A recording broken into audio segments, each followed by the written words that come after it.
ಹಣಕಾಸಿನ ನಿರ್ವಹಣೆ, ಮನಿ savings tips ಅಂದರೆ ನಾವು ಯಾವುದರ ಮೇಲೆ ಹಣವನ್ನು ಸೇವಿಂಗ್ಸ್ ಮಾಡ್ತೀವೋ ಅದರ ಬಗ್ಗೆ ತಿಳಿಸಿಕೊಡುವುದು. ತಿಂಗಳಿಗೆ ಎಷ್ಟು ಆದಾಯ ಬರುತ್ತದೆ ಅನ್ನುವುದರಲ್ಲಿ ಖರ್ಚನ್ನು ಹೇಗೆ ಕಡಿವಾಣ ಹಾಕಬೇಕೆಂಬುದು ಇದು ಮುಖ್ಯವಾಗಿರುತ್ತದೆ. ಸೇವ್ ಮನಿ, ನಮ್ಮ ಭವಿಷ್ಯಕ್ಕಾಗಿ ಈ ಖರ್ಚಿನ ಕಡಿವಾಣ ಹಾಕಲೇಬೇಕಾಗುತ್ತದೆ.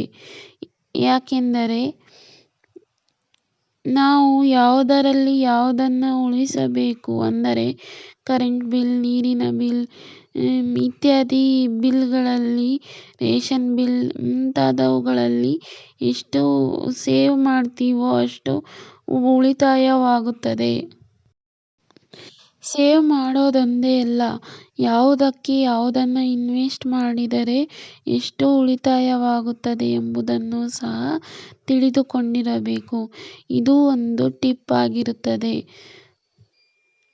ಮನಿ ಸೇವಿಂಗ್ಸ್ ಟಿಪ್ ಬಗ್ಗೆ ಮನಿ ಸೇವಿಂಗ್ಸ್ ಟಿಪ್ ಬಗ್ಗೆ ಕೊಟ್ಟಿರುವ ಸಲಹೆಗಳು ಇಷ್ಟವಾಗಿದೆ ಎಂದು ತಿಳಿದುಕೊಂಡಿರುತ್ತೇನೆ.